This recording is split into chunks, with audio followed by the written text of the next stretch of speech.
Student housing is such a unique industry. The more unique an industry is, the more important it is for that industry to have a resource and a platform to share ideas and data, to determine best practices, and a platform to simply promote networking among the professionals in that industry. That's what we are setting out to provide with Student Housing Insight. But what's even more unique about the student housing industry is how unique those professionals are. They want to make a positive impact on the students and the university communities they serve. They understand they have an opportunity to touch the future. They come to work every day looking for ways to make that future bright. If you're one of those people, come be a part of Student Housing Insight.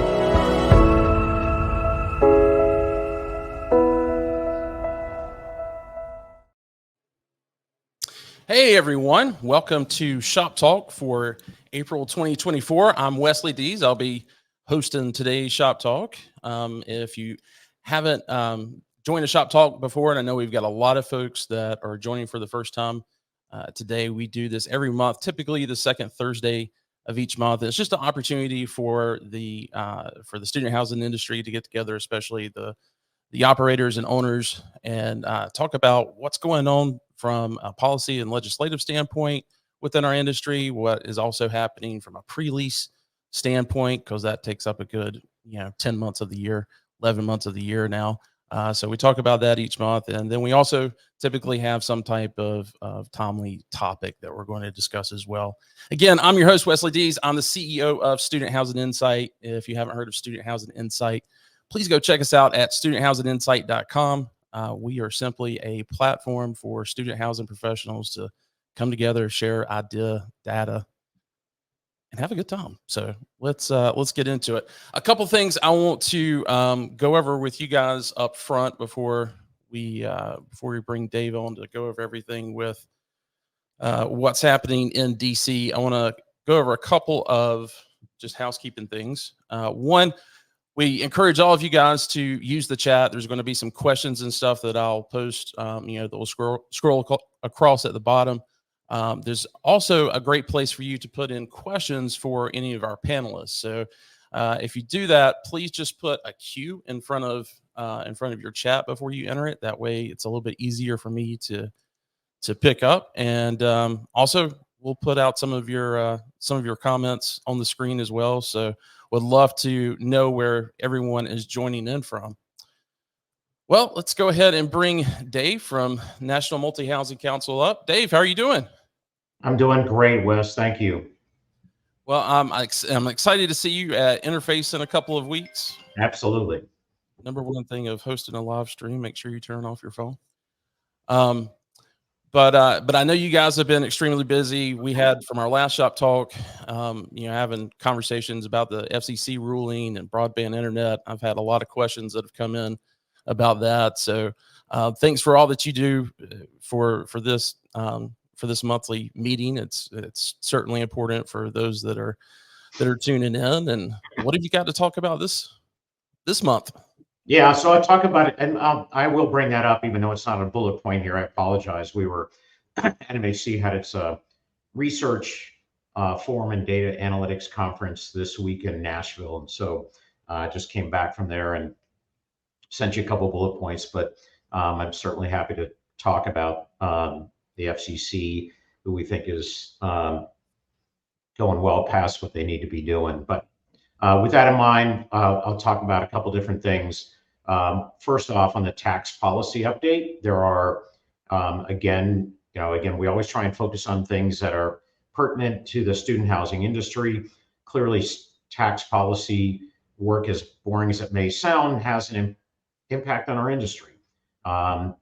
You think back in time, 2017, when they passed the Job Cut and Tax Act, a lot of the provisions in that expire in 2025. So not too early to have us start working on that. So there's a number of important provisions that impact the industry that we don't want to see expire, or some other things that may be adverse to the industry. So we are beginning that already. And obviously the complication there is that, there's a major election that comes in the fall, not just at the presidential, but in House and Senate, and things can shift around, and that certainly has an impact on how we negotiate for something that's as impactful as a tax policy like that.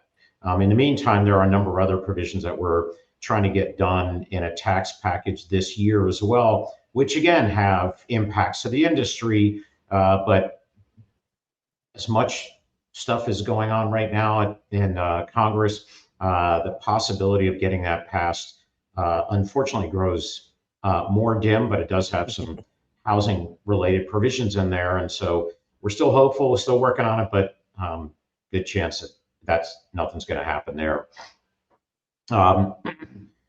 Besides the Corporate Transparency Act, which we've talked about this on this one, which again impacts realistically everybody in the entire industry, as well as businesses. Anybody who forms an LLC when they're investing in a property is impacted by the Corporate Transparency Act, which is kind of a federal level database that requires everybody who forms an LLC to enter the information into that federal database, as well as disclosing who the major beneficial owners are on that. We spent a number of years on this one. It got finalized and went into effect technically on January 1st. And everybody who has an LLC in existence is required to enter an existing LLC into the system. So if you all in your companies have not started to do this, and it may not be the folks on this phone, you need to get it done. The compliance for entering all existing LLCs ends at the end of this year. And so you get all that information together. However, in the meantime, in what seems to be a fairly frequent occurrence right now, the Treasury Department, who they're the ones who implemented this Corporate Transparency Act, was sued regarding the legality of this beneficial ownership by a small business group that the ruling came down in a court in Alabama, and they're actually exempt from requiring to enter that information, but there are other entities that are suing as well, given that outcome on that. And given that we in the United States like to be litigious, something that probably doesn't impact people on this phone, but the SEC had a climate rule that was finalized that required how publicly traded companies were supposed to disclose their climate information. They got sued. They're stopping that as well. And then likewise, banks had the Community Reinvestment Act finalized as well at the end of last year. They too were sued, and there was also a ruling to stop that. So, and then the last thing on the FCC, which Wes, you mentioned, which really has an impact on student housing, and this is the bulk internet provisions, where oftentimes you all negotiate a bulk contract to provide access for your students, and their FCC was outlawing the ability for you all to actually provide bulk internet to your residents. And so that we think this is an extremely flawed ruling by the FCC. And speaking of lawsuits, we filed one along with a number of other trade associations looking to stop the FCC because and to be honest with you, there's a lot of people from affordable housing providers, et cetera, who believe that the FCC is really off base in terms of this overall ruling. So just unfortunately, a lot of final rules, but a lot of lawsuits going on to put a stop to a number of things that the federal government had put in place. One other thing that has an impact potentially for newly developed and newly delivered buildings, which again impacts our industry, and that is the FHFA has asked Fannie Mae and Freddie Mac to evaluate what new buildings that were delivered and look for financing from Fannie and Freddie, what building code they were supposed to follow. And not to get into too technical, but the national building codes, which are guidelines, get updated every 3 years. And the most recent 2021, and my colleague at NMHC, Paul Asino, sits on the board of the ICC, who's in the process of doing the 2024, but FHFA has asked them to evaluate what would it take to require that any new building getting delivered for financing by Freddie Mac and Fannie Mae would comply with the 2021 building codes.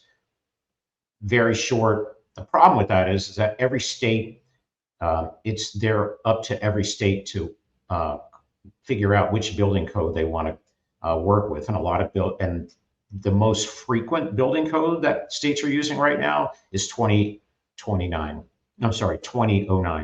Gotcha. So that creates a big problem. And so we're working with FHFA to push back and say, look, you should not be requiring this. You should be focusing on your existing portfolio and not worrying about this type of thing, which would be incredibly disruptive to the industry and forcing, by definition, a building code requirement onto states that are simply not set up to comply with that yet.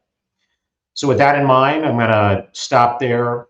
Just a quick update this week, this month, and but I do look forward to seeing a lot of you that I know are on here today in 2 weeks at Interface in Austin. So happy to answer any questions if anybody has, but know that we'll be here and give you an update next month as well in terms of where we are in some of these issues. Dave, you may have mentioned, I may have missed it. I wrote down at our last one, it sounded like you guys were going to have a members webinar or something as it related to the FCC thing. I think maybe around April 18th, if I remember the date correctly. Is that still something that's happening, or? Yeah, I don't know the exact date, but if folks who are members and they're on our opt-in communication, they can certainly listen in. Yep. Gotcha. All right. Well, fantastic. Well, I am looking forward to seeing you in Austin as well. And with that being said, thanks so much to both you and Matthew. We'll see you there. And all right. We'll talk a little bit about Interface before we get into our pre-leasing panel. Erica White, can you, for those that don't know, just I guess none of you actually know, but I'm sitting here texting with Erica. As we all have family life stuff going on, she got pulled away from her desk, but she is joining in by telephone for an important announcement. Erica, can you hear us? I can. Can everyone hear me okay? We can hear you fine. Erica, thanks again. This is Erica White with Article Student Living. She's also one of the founders for the W Collective. And for those that haven't been a part of the industry or haven't been a part of or didn't attend Interface over the past couple of years, W Collective, I'll let you explain that. But you guys made a pretty big splash at Interface a couple of years ago, and it's just been an incredible organization of women within our industry. I'll let you. Yeah, I won't take that away from you, but you've also got an important announcement on the scholarship winner for this year. So you just tell me when you want me to show that slide, and I'll bring that slide up.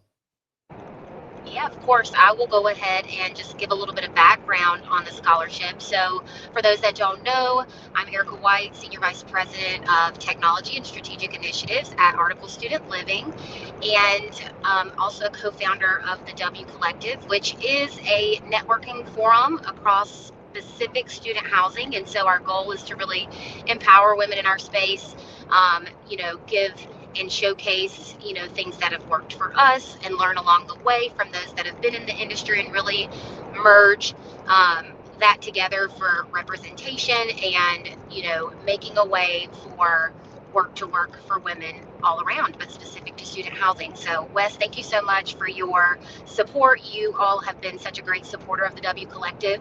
And we're really excited. This is the second year that we have had the Emerging Leader Scholarship. And so our goal for this is to partner with some of our supplier partners and really work together to give someone the opportunity to go to Interface. And so we are on our second year of that, and Wes, if you want to go ahead and share that screen, we wanted to showcase our winner. It is Ashley Lott. So we're very, very excited to meet Ashley and spend some time with her at Interface. I do have to give a very big shout out to those that have helped make this possible with Interface Conference Group. We also have University Furnishings and College House who have co-sponsored this scholarship. So we would not be able to do that without them. We're very, very excited. And then I'm going to go a step further, Wes, if you'll let me, and just let everyone know if there are those that are going to be at Interface. We have also partnered with Pay Ready and Leap, and we will be hosting a W Collective happy hour on Wednesday, the 24th from 5:30 to 7, I want to say, at the Edge, which is the rooftop of the JW.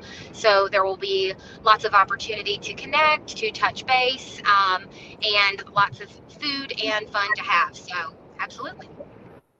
Well, fantastic. Thanks so much for for being able to pivot and call in. We appreciate that so much. And Erica, we're looking forward to seeing you there. Look forward to seeing you all. Thank you. All right. Take care. All right, guys, let me move a couple of things around. We've got folks from our next panel that are coming to the stage here. Switch over to the next slide. Really quick, there's a couple of things I want to kind of set up for this discussion. But to begin with, I want to go through and go ahead and introduce our panel for this week and or for this month. And yeah, Charlie, I'll let you start and you guys go through and introduce yourselves, and then I'll kind of set everything up for this discussion. Absolutely. If you've been on here on Shop Talk before, you've heard me for the last couple years now. But Charlie Matthews, founder of College House.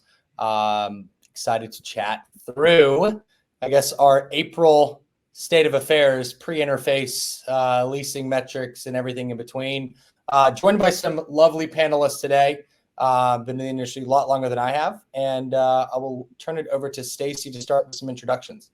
Hi guys, it's my first Shop Talk, so I'm actually super excited to be with you all here today. I'm Stacy Lukoki, Division President at Asset Living for all of our student properties. So I oversee all the 200 plus operational and new development properties, as well as all of the supporting resources to drive performance here.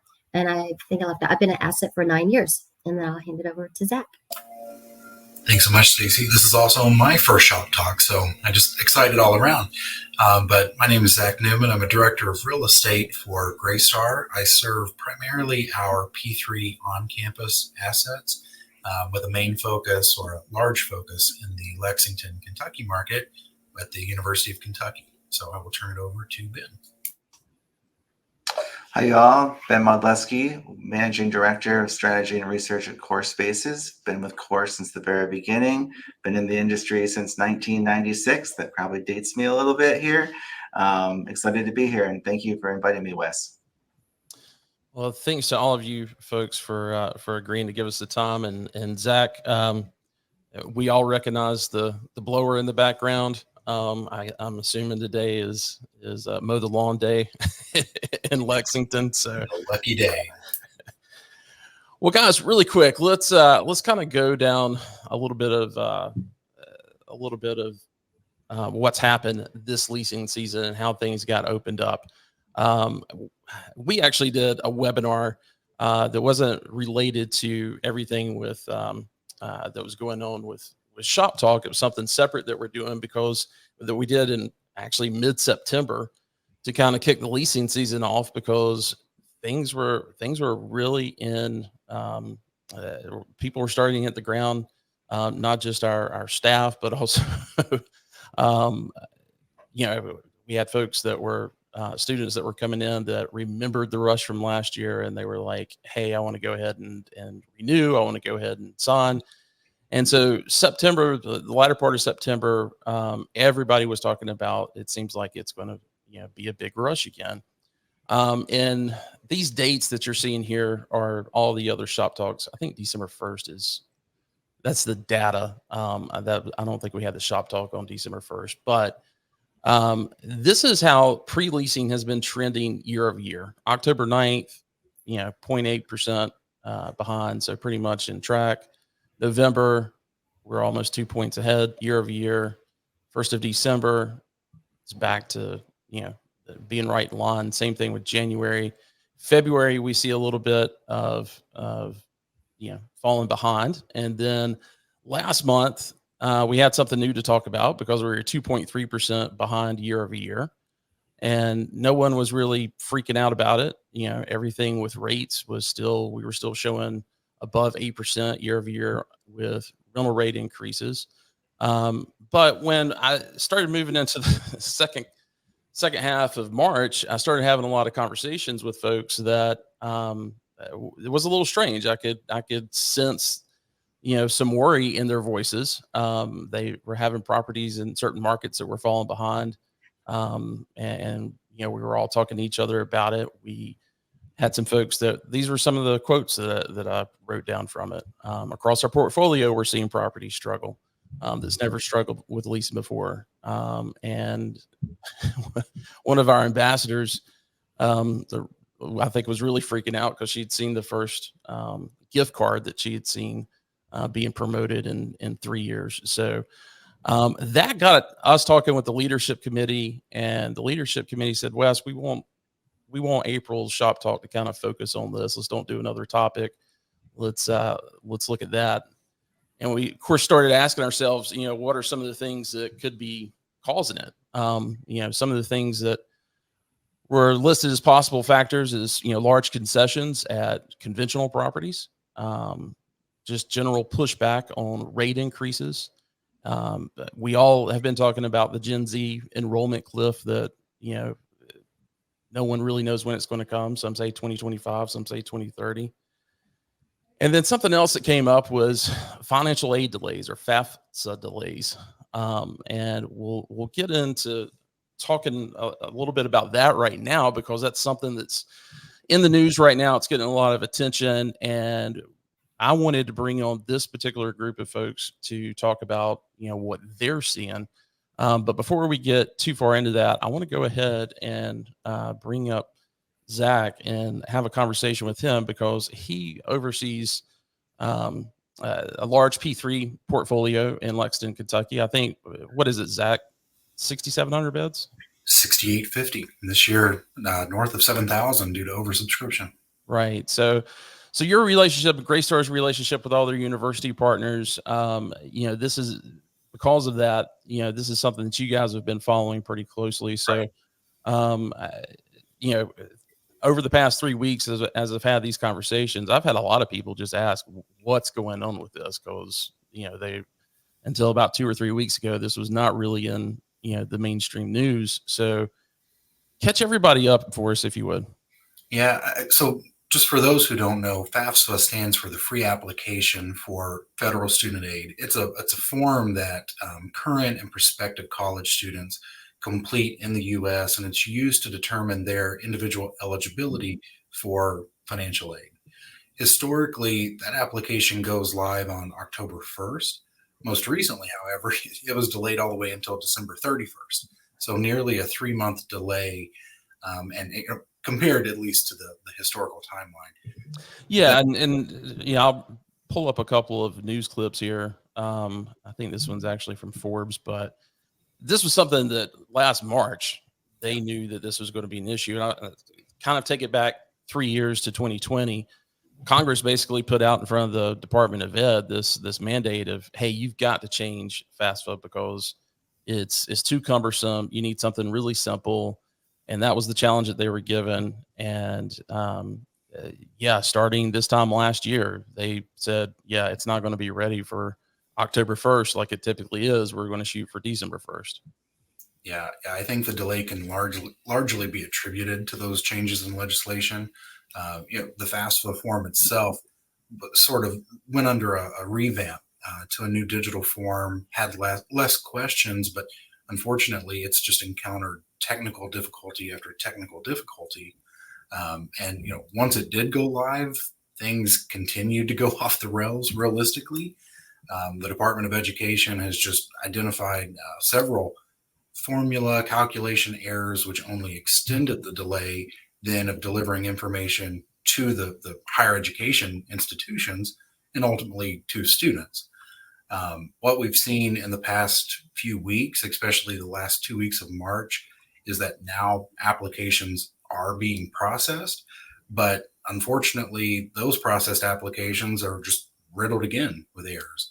Over 200,000 of those processed apps were incorrect due to information that pulled wrong from the IRS system, which was a change this year, and another 650,000 that are having to be reprocessed due to formula issues that either woefully understated what a student could be eligible for in aid, or just the opposite. It overstated what they could be eligible for. And realistically, the Department of Education has given very unclear guidance on how to treat those incorrectly processed applications. So all in all, the delay just continues.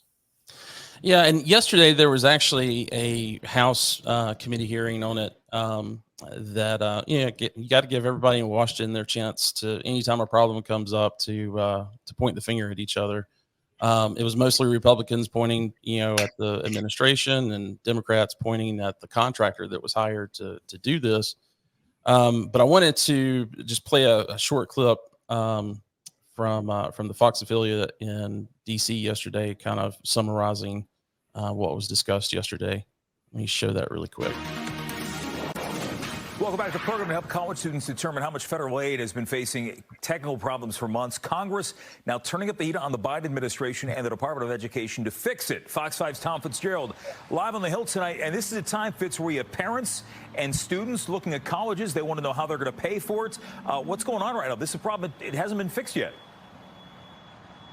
Yeah, this botched rollout of the free application for federal student aid has delayed college admissions. It's really stressed out a lot of students who are dealing with this and who are weeks away, remember, right now, for some of them, on their ultimate college decision. They can't find out right now just how much federal aid they are due to receive. So today, here on the Hill, the House committee opened up its first hearings on what the disastrous meltdown of FAFSA, as it's known, has been. Now, Republicans say that the Biden administration, for their part, has spending far too much time on its program of college loan forgiveness, when they say instead the administration should really be drilling in right now on exactly why FAFSA is not working. Some university officials who appeared on the Hill today say this is creating massive amounts of stress for both students and the institutions they hope to attend. Unfortunately, the rollout of Better FAFSA has been disappointing. My colleagues and I feel discouraged, frustrated, but most of all worried about the impact this will have on students' ability to attend college. Students, schools, and institutions deserve answers. It is our responsibility as Congress to hold the executive branch accountable. Now, the amount of damage in all this is evident in the numbers. Only about 27% of high school seniors have now successfully completed a FAFSA application, and according to the National Attainment College Network, say that applications overall are down about 40%. There were a lot of college students and high school students up here on the Hill today. They told Fox 5 they are very aware of this, and it's been causing them a lot of sleepless nights. Some D.C. officials from the Office of the State Superintendent tells Fox 5 they are advising young people to not give up hope. A lot of my choice comes down to which school gives the best aid, if they give aid, how much debt I'll be in. FAFSA is a kind of a way for students to be actually get through schools, those who can't afford it and stuff. They would very much like to understand the cost of college, and without a completed FAFSA, understanding the cost is difficult. One of the big concerns a lot of people have been running into, they can't edit their applications, change address, update their information, or get accurate information as to whether or not the changes they made were accepted. Fox 5 did reach out to the U.S. Department of Education tonight for a comment. We did not hear back. Live on the Hill tonight. Send it back at you. All right. Well, that seems like it would have an impact on leasing.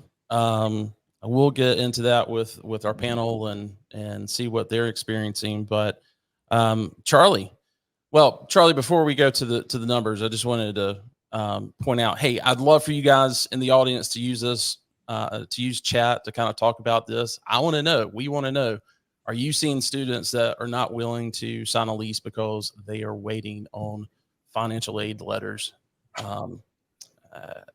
Charlie, let's talk about what the past 4 weeks look like. Yes. Get into it.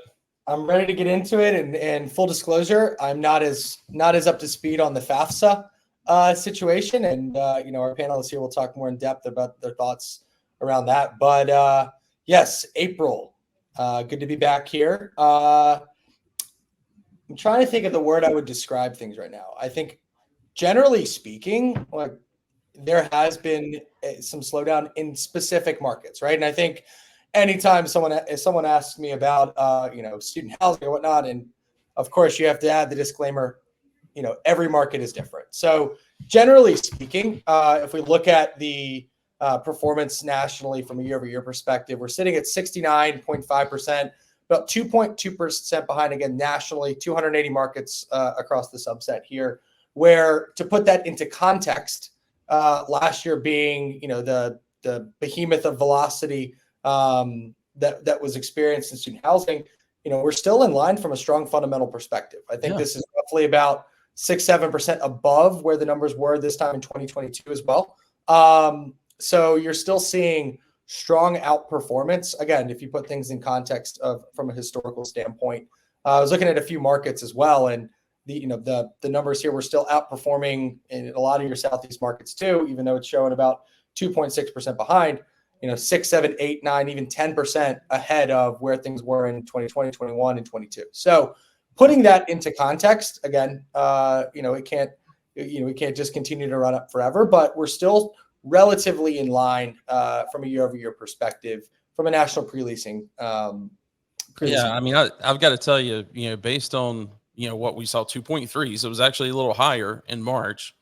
The conversations I was having at the end of March, I was thinking, oh God, we're going to see like 5% or something. Spring break just lasted way longer this year. Yeah. But yeah, I mean, I was really, kind of on edge of what that number was going to look like, but we're still in line with last month, and I don't think last month was a huge shock to anybody. No, definitely. And again, the conversations that we're having with our clients, and I think that's the general consensus is just in some of these markets, right? It's a little bit of a slower roll where, again, a lot of what we'll talk about is supply and demand situations in a lot of these markets. But with the kind of current state of affairs, and we've had the run up on rates from the last couple of years, there are markets that are used to being, or properties are used to being full, or been full by Christmas time, December, that you're sitting at 80%, where still supply and demand kind of holds true in pretty much all of these markets. And again, we'll get into more of the details here, but from a rates perspective, I think one thing that's pretty relevant here is if you look at the markets, kind of I would say from the South, the Midwest, Southeast, Southwest, again, you're seeing the lower dollar, kind of on an average rate per bed perspective, where from a pre-leasing behind, I think the Northeast is behind roughly about 4.5-5%. Again, you have a higher cost on a rate per bed perspective, higher cost of living in a lot of these, Northeast market. Same thing on the West Coast. We're seeing a little bit of, I think it's relatively in line, but generally speaking, you're about $120 above in the Northeast and you're on the West, where again, part of the conversation today is what's really driving some of this. If you are experiencing it, to add additional disclaimers, there are properties and there are markets that are way ahead of last year, portfolios that are way ahead of last year. And again, a lot of this is being driven market specific. And a lot of that's due to, again, supply from new devs, as well as, from a demand from an enrollment perspective. So as we continue on, I think one of the trends that we've been tracking, again, related to price, again, putting things into context from I guess this is the last 4 years for points in time perspective, that bottom dark blue bar being AY 21-22. I mean, we're seeing roughly, again, we're going to try and let Charlie do math here, about $180 difference between the average rate per bed in this time in 2022, this time in 2021 versus where we're at in 2024. So you've seen almost about a 30% lift in rents over the last 3 leasing cycles. So definitely something that may be causing some of the slowdowns in these respective markets. But generally speaking, I mean, rates are still, I think 8% was what that slide, so 8.2%. Fundamentally, student housing continues to be strong. And I think, I see a lot of nodding heads from my panelists here. I mean, I don't think anybody's discounting the fact that we're still breathing the rare air here, from a fundamentals perspective. If you look at it in the broader context of the world, I know, Wes, on your initial slide, is it the concessions or the softening in the conventional market? Again, there's pieces of the puzzle to every market, but generally speaking, I mean, student housing remains strong. It's hard to kind of look past the numbers and see a 2% dip is a cause for a massive concern, where you're still 6-7% ahead on a leasing perspective, on average in the last couple of years prior to the anomaly, which was last year. Yeah, there's some markets out there, especially some of the, I guess more, urban markets where you've got a strong concentration of conventional, and these student housing properties are, competing with it's a new entrant. Properties that are doing 3-4 months free rent. I mean, yeah, and I think the students are going. Yeah, we actually looked at this. And this was a couple months ago. I ran the national call with the good people at CBRE, and we looked at the urban markets versus what I would call your traditional college town. There's about 25, 30 or so urban markets.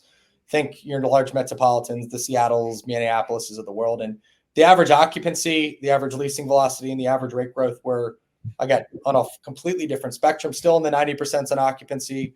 Pre-leasing was behind maybe 5-6%, where in the traditional college towns was, I think, up maybe 1.5%, give or take. So still, your traditional college towns, there's 240 of them, right, that we're tracking here, is still holding true. And, your occupancies are around the 90% mark, and rent growth is still pretty exceptional, given the fact that you just have lower rates per bed, and you're continuing to see that be kind of a driving factor across all fronts. So definitely something.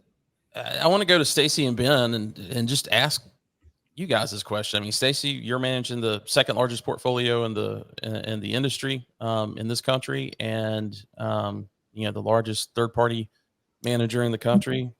Ben, I can't exactly remember how many beds you guys are at. And you guys are also getting into the build to rent stuff, but want to hear from you guys. Are you guys seeing this type of dip with your portfolios? We are at Asset, and to Charlie's point, I love the resiliency that we see in the student side of the space. This morning, I woke up to our teams hitting 72%, so we are 2% ahead of last year. So truthfully, it's not a gloom and doom story for us here at Asset. That's not to say that I don't recognize and agree that current challenges exist in the industry. I mean, I see that, but I've just been really proud of how our teams have persevered to keep us on pace and ahead of last year. And yes, we do have some markets that we might be trailing in. We have red alert sites just like anybody else does, but just recognizing and addressing those challenges head on is crucial. Ben, how about with Core's portfolio? Core's portfolio, we're 83% pre-lease same store. So we're doing really excellent. Let's face it, it's really hard to keep up with last year when last year is a banner year for everybody. So we're 1.25% behind prior year. That said, we're getting some good momentum now and totally expect to exceed prior year by the fall. But this is a challenge. We're really aggressive at Core. We also track both our direct and our indirect comps at Core. And across the same store group of properties, we're about 3.5% ahead of our direct comps. So we feel good about that. And as for rate growth, if we want to talk about that, our unweighted average effective rent growth is 9.7%. Very strong. In markets where we've seen a decrease in velocity, it's almost always been driven by development, supply and demand. And sometimes it's our own fault. We had 1,000 beds to a market. It's going to be a little bit more of a struggle. And are you seeing any? Are you seeing any difference between, because a lot of what Core does is new development, obviously, but you guys have also done a lot of value add stuff. Seeing any differences between value add and some of your more recent deliveries? Well, that's a really good question. So the same store, we're seeing probably the best results in overall. It's already built, it's existing, students know it, and we know everything about it. We've already leased it up once before. The acquisitions are a little tougher, We get in there, acquire something. We don't quite know everything about the market. Sometimes, the prior owner has shared a lot of things with us, sometimes not. So it does make that one a little more challenging. And then, of course, the new devs, it just depends market to market. Some of these new devs have been a real challenge, and other ones are a big home run for us. So it's really market specific with those. Stacey, you want to go back to what you were saying? Yeah, so sorry, didn't mean to interrupt. I meant to add on the rent growth piece, we're looking to hit double digits. We've signed just around what Ben had mentioned, just under 10% on the leases we've signed so far, and we expect that to grow. So looking for a banner year around the rent growth as well. So again, I recognize that this side of the space is, has challenges and can be harder and more fast paced than the multifamily side, but we're just not seeing, a lack of optimism in the performance. So I want to get back to this financial aid thing, because your properties are performing well, but getting into certain markets, are you hearing anything from site staff or from residents who just aren't willing to sign that renewal yet, regarding financial aid? Is that what kind of feedback are you hearing from the site level on that? It's not that we don't hear any feedback regarding it, but it certainly isn't a leading reason. I'd say, if you had the top 5, it'd be maybe number 5. And that's really more in the tier 2 or tier 3 markets. I wouldn't say that it's really a soundbite for us around that topic of a reason for slower traffic or slower leasing. In the markets where leasing might be slower, it's really, Charlie made the point earlier, supply and demand, and you just have to outpace and get more than your market share in those situations. And then, of course, rent growth. Sometimes you sacrifice momentum or velocity to get that rent, and you just have to sleep well at night knowing that that's the strategy. Ben, how about from your site? Yeah, Wes, for us, it's really impossible to say that there's any correlation between FAFSA and leasing velocity. We did a quick examination of all of our properties, just looking at January to April this year versus the velocity of January to April last year, and there's really no correlation at all at most of the properties. Where we do seem to have, some correlation, where it's not correlated. We also have a lot of new supply coming into those markets. So you ask yourself, is it really FAFSA or is it new supply? Pick one. Remember, FAFSA is only really affecting freshmen and transfers right now. Most of the residents are not freshmen at our properties, and continuing undergrads don't receive their financial aid award until May, June, or July. But there is one intriguing market that I was thinking about, and that's Penn State. And at Penn State, we have over 2,700 beds in that market. 1,200 were opening for the fall of 2024. So as you can imagine, that has definitely impacted the market, getting 1,200 brand new beds. But in the case of Penn State, there's a good amount of students who actually transfer from branch campuses into the main campus at State College. And those are actually being affected by the FAFSA delay. So those transfers, we've actually heard from a couple of dads in the market that this is happening to friends of their own children. But I gotta say, it's rare. Some schools are already announcing increases in freshman commitments versus the same time last year. Other schools have already announced that the dorms are going to be full with waiting lists. So Zach, I want to go to you on the kind of the on-campus side. You're there in Lexington. I think, Charlie, correct me if I'm wrong, but I think they were running about 10% year over year in the off-campus market.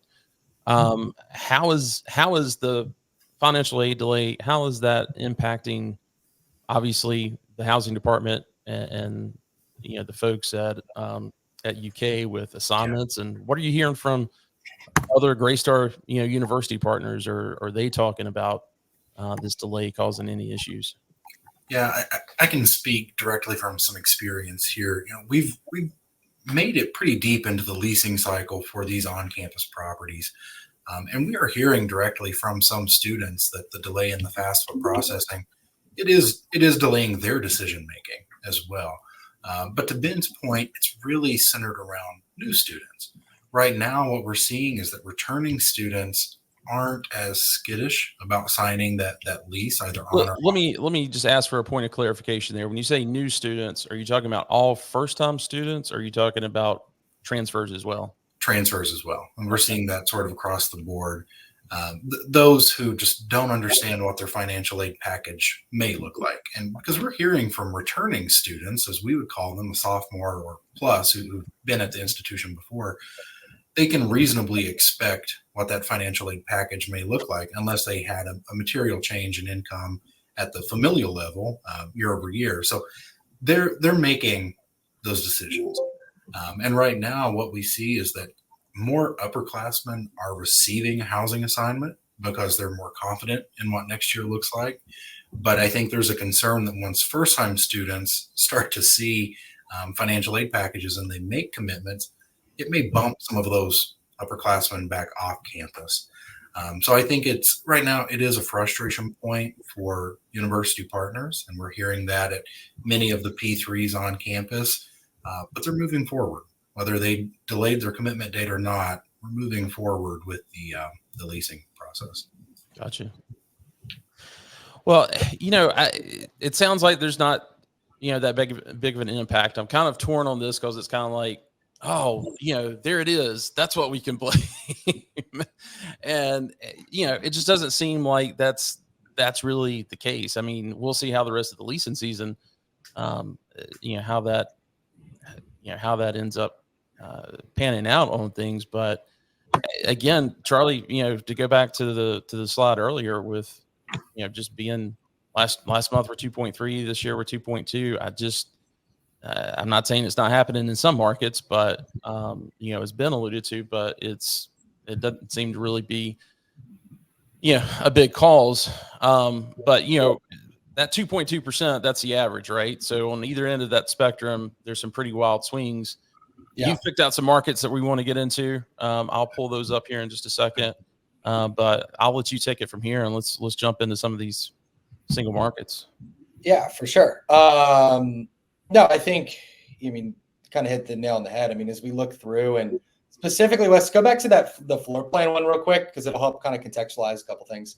If we look at nationally, right, from a floor plan perspective, again, a lot of your, let's see, underperformance, but a lot of your lagging indicators are really tied to the higher price floor plans. And we've had this same kind of conversation over the last 3 or 4 of these, shop talks where, again, from a, what's the best way to put this, from a unit perspective, again, a lot of this is the studios, the 1s and the 2s, where, again, higher price points, there may be a little bit of hesitancy. We've had a large run up because of the supply and demand challenges that I guess are benefiting, from the property perspective. And, we've gotten through roughly about, call it 60 to 70% of the fall 23 enrollments as that data becomes available. And I'm seeing a ton of schools that are growing. And I think from a standpoint of supply of living options, I think the on-campus housing is always a little bit lagged for where the actual rent growth or the actual enrollment growth happens, where you're seeing this happen in a lot of these markets across the U.S., where even in Knoxville, Tennessee, where on paper right now it's behind, like the supply and demand is so imbalanced, and there's just not enough living options for students. So one of the things that we're really seeing, again, just from a trends perspective, as we look here from a national, point of view, is you're not seeing a huge delta in your larger unit types, the 3s, 4s, 5s, and 6s. And again, if we correlate that to a price point, they're a lower price per bed, whereas the pre-lease is a point and a half, give or take. With the 4 bedrooms being 452,000 of those beds, 1.3% behind, then maybe one unit in the respective property. So generally speaking, the only thing that I can pull from this is again, there might be a little bit of a price barrier on some of these smaller unit types, but generally speaking, you're seeing pretty strong rent growth numbers, and people are, not really faltering with their plans and kind of sticking to the program, where there's not a lot of cause for concern due to the supply and demand challenges that are facing a lot of these university markets. So to that point of what's behind, what's ahead, again, like you can't have every market doing great. There's still some nuances here. So let's talk about some markets that are doing good, though. Yeah, we'll talk about a few markets that are doing good. And one of the key things that I've looked at here, and this is, I guess a lot of your Midwest. If you saw on the first slide that I showed, your Midwest is one of the only regions that is actually outperforming. So you got Lawrence, Kansas. I guess we're going to call Columbia, Missouri, an SEC school, but we're gonna bucket them in the Midwest there, and then Stillwater, Oklahoma, where you've got 12.63% ahead year over year, and then your rate growth is kind of trending from a different perspective. And then some of your larger marquee schools, I actually realize there's a typo here on the Lexington side. It's actually closer to 10% on the rent growth, and they're 5% ahead. But one of the key things that I've seen, and again, I'm going to say supply and demand about 10 more times, is that if you look at the cost of development these days, and Ben can probably speak to this better than I can, it is very expensive to get a lot of these new development deals to pencil, whether that's land costs, just costs of everything going up. Where we ran an analysis at the end of last year, and you looked at the average rate for a new delivery in 21, 22, and 23. In 21, it was 1,000. In 22, it was 1,100. And in 23, it was 1,200. And if you look at a lot of these markets here that are seeing these large, the outperformance on a pre-leasing perspective, I mean, Lawrence, Kansas, sub $700 a bed. These new, as much as the developer wants to get into these markets, the delta between what they have to build that property at versus what the current rate in that market is such a large swing that if you go to get financing, or even if you could be the strongest conviction, you have to convince other people to give you the money to do these deals. And a difference in $300 between what the current rate per bed in the market is versus what you have to build it at is really challenging to shift the supply and demand imbalance that we're seeing in a lot of these markets, where the Auburns, the Lexingtons, the Lawrence, the Columbias, and Stillwaters of the world. There's dozens and dozens of markets that are in a similar situation where economically it's almost impossible to be able to build something in those markets to shift. And a lot of these schools, like Auburn, like Lexington, like Lawrence, like Stillwater and Columbia, are seeing either flat or increases of enrollment. So these students aren't really going anywhere. So that's one of the key drivers that I'm seeing, from a data perspective of what's the trend. It is the inability to pencil the development deals in a lot of these markets that just have a lower rate per bed, because the delta between what you have to build it at versus what's the current situation in the market is such a wide gap. Is one of the things that's really prevailing from just looking at the numbers. And then I think, to look at the other side of the coin, jumping over to the notable challenging markets. Again, if you look at the rate per bed here, again, pricing from a per bed perspective is relatively in line there, where one of the things I mentioned on the urban markets, call it, a Berkeley, California, we're going to call Tampa, Florida, a little more urban. But you're seeing, some significant delays there, or lagging indicators on the pre-leasing perspective. And, from a rent growth, it's not like, they're shooting for the moon and things are slowing down. I think it's definitely a softening in the conventional side, the urban markets. And also, new supply has come into all 5 of these markets pretty consistently over the last 3 to 4 years. So you're starting to see that matrix of demand meet supply, and things have leveled out, where the outperformance in the last couple of years, because so many of those projects were delayed due to the COVID era, and enrollment continued to grow. So I think Jason Fort says the SEC dominates again. I think it holds true. A lot of students that are flocking to a lot of these southeastern schools for that college experience, where they're from the Northeast or the West Coast, the higher cost of living.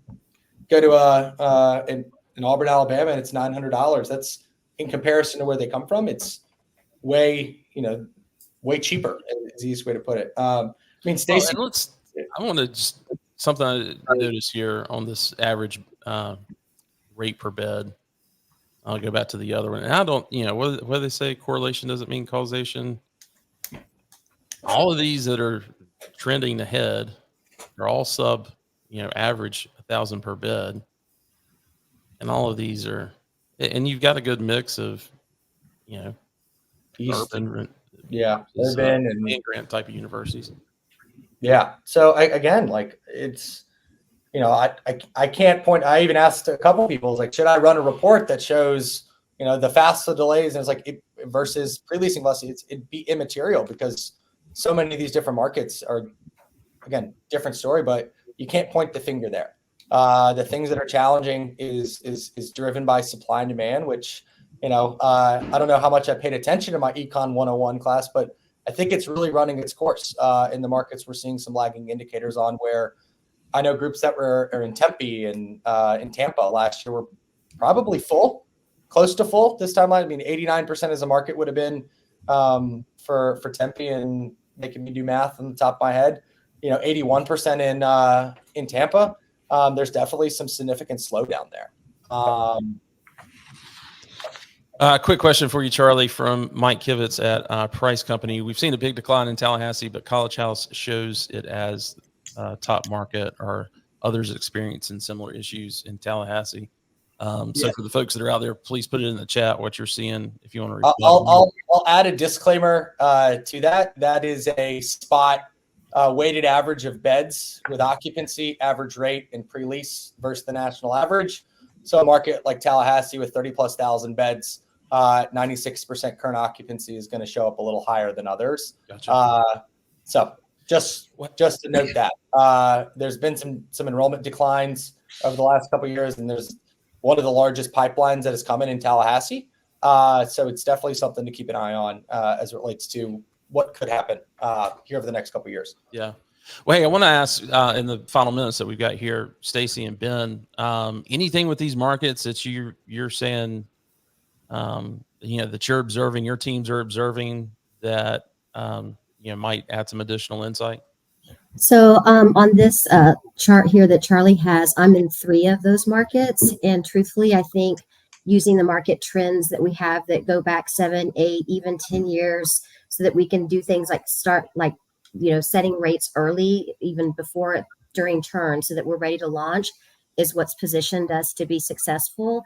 Because I know that this is on a challenging markets list, but the properties that I have in those markets are all weathering the storm and persevering. So I think it just goes back to using the data that you have, and we have so many years of data that we can rely on to make good decisions. So I do recognize that why these markets are on this slide, but I think it's just how you manage through it.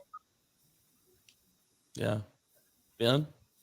Yeah, for us, first of all, on the good markets, we love Lexington. I mean, that was a great situation that happened last year with the campus overbooking on the freshman dorms and actually turning double rooms into tri-suites. And then this year coming out early and saying, hey, our dorms are going to be full. That pretty much filled our properties within a couple months. So that was a good move.